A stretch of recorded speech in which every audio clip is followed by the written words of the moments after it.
He made a promise. He made a promise that we will work on a car together. I will invest in the parts. He's your uncle? Yes, ma'am. He's my mom. And have you always had a good relationship with him? Oh, yes, since younger years. He helped me grow up. He taught me how to play sports, trained me personally, and he allowed me to be older than my age, I can say. Okay. So what happens? He decides he's going to buy you a car one day? He felt like it was time for me to start driving. So he made an offer, a promise, that we would work on a refurbished car, a Chevy Corvette, and I will invest in all the parts. I spent $4,600 of my own money, invested in it. We worked on it together. We're not mechanics, but we took our time. It was petty things and also a paint job. So the $4,600 represents the amount of money that you spent on parts for the car? Parts and paint job and wheels. Okay. But that's money you spent? Yes, ma'am. So what kind of car was this? It's a Chevy Corvette. Nice. What year? It is a 1989. Okay. I also have proof of the receipt for all the parts. Okay. Can I see that? Yes, sir. Thank you. So what happened that this nice gesture all of a sudden went south? We knocked it out. The car was basically almost complete. Unfortunately, one night I was getting off of work. I'm a bar back at a bar.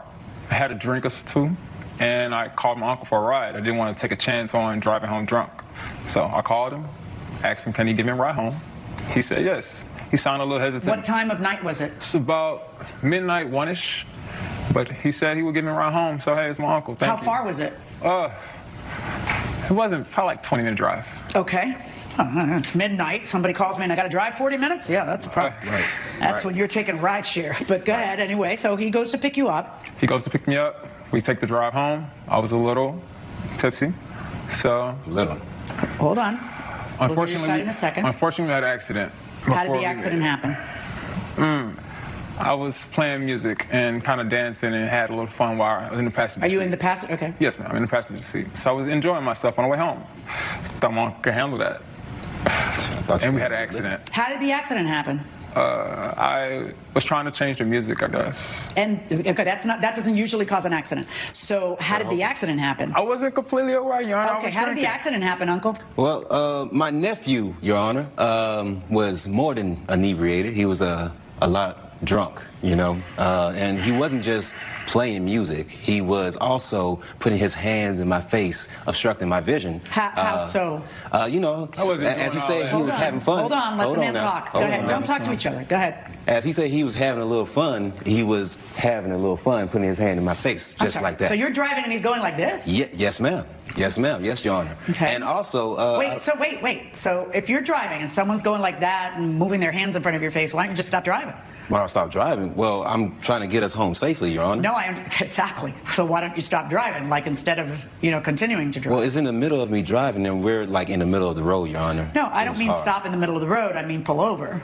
Oh, well, that just didn't happen, Your Honor. Okay, so he's going like this and you just say, all right, I'm just going to keep driving. And then what happens? At that point, I'm trying to knock his hands down, Your Honor. Okay. And also, I don't know why he tried to take the wheel like his name is Jesus, but I'm just trying to figure out why he's trying to take the wheel. But at that point... He took the wheel? Yes, Your Honor. He grabbed the wheel? He grabbed the wheel, Your Honor. Okay, and so then... when that happened, that point, I'm pushing him over, trying to make sure he stops, and we start to veer over a little bit, and then we go into a fence, and my car gets totaled.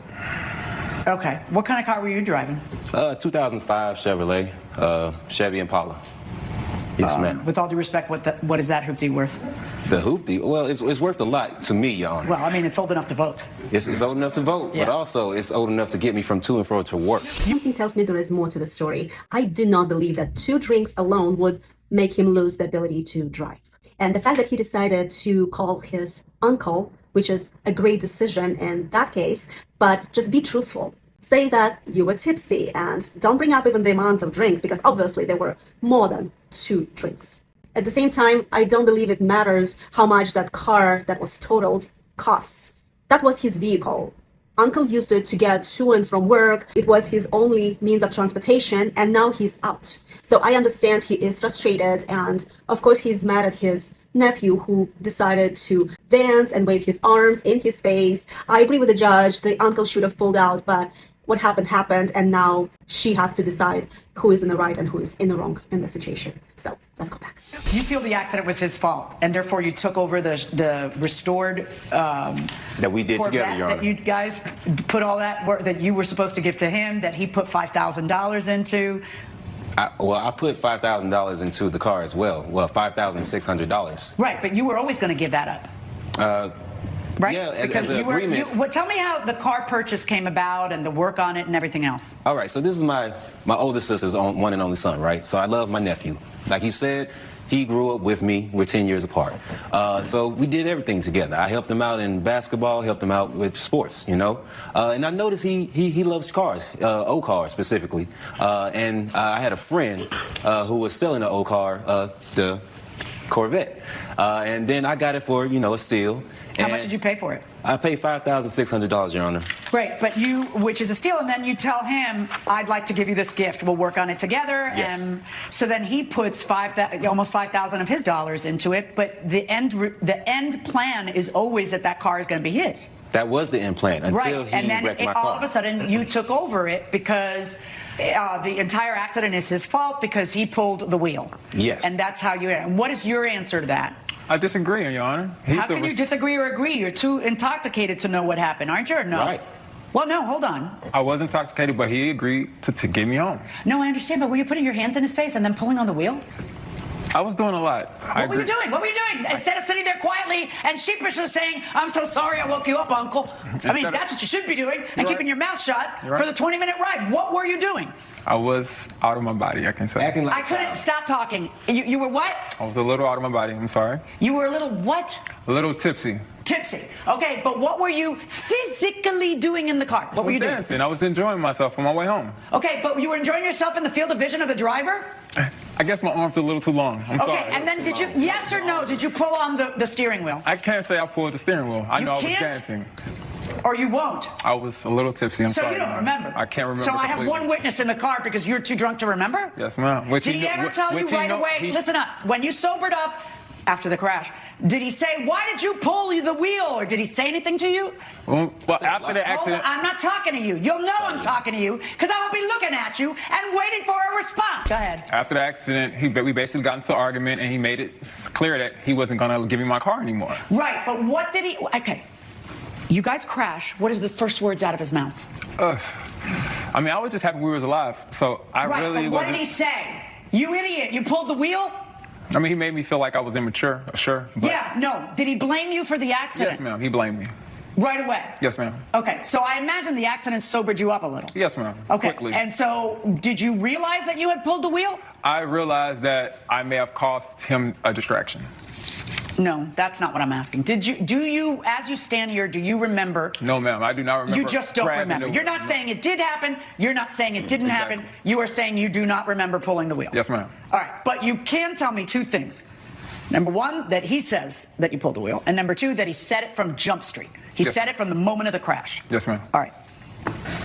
See, from what you're describing, this accident is your fault, right?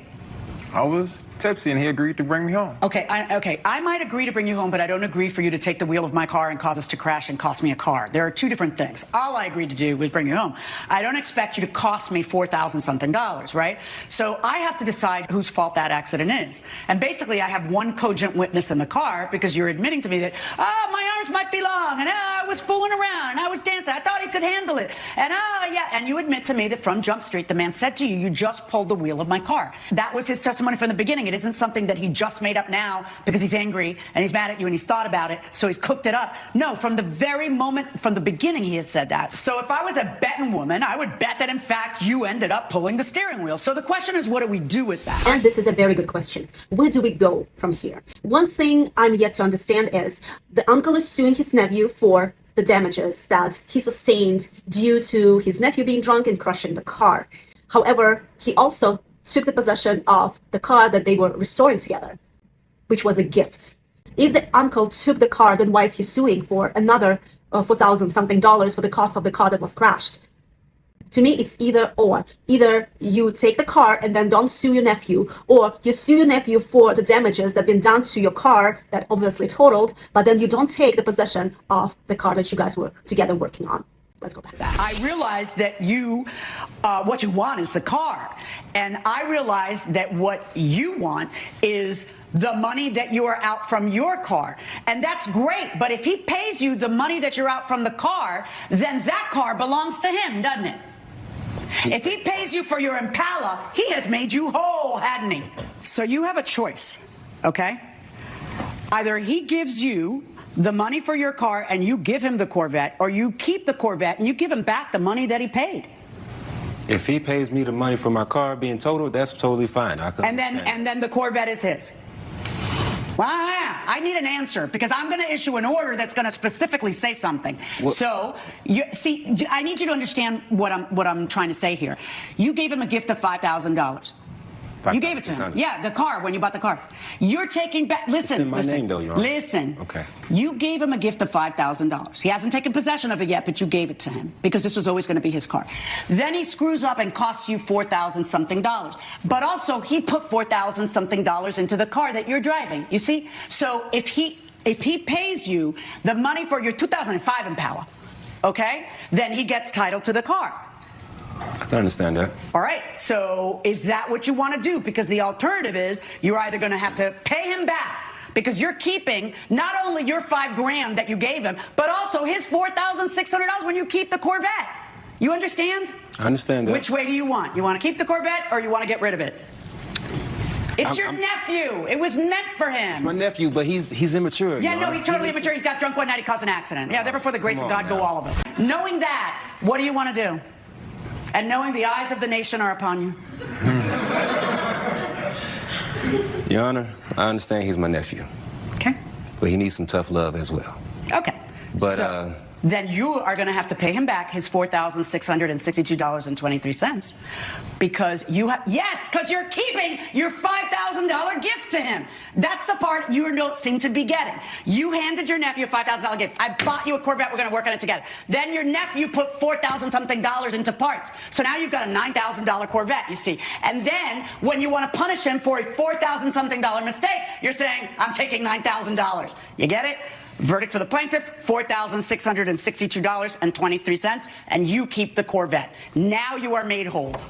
Yes, exactly what I was saying earlier. Exactly that happened. So you either suing for the money for the damages that's been caused to you by your nephew wrecking the car, or you take the possession of the car, but you cannot do both. Otherwise, you're way ahead of the curve. Not that it's any excuse, but we all have been young and we did some not so smart things in our past. So I really hope these two can put it all behind them and move forward, look into the future instead of holding a grudge. And I hope they can remain in a good relationship moving forward. What did you guys think about this case? Please put it in the comments below, and thank you so much for watching.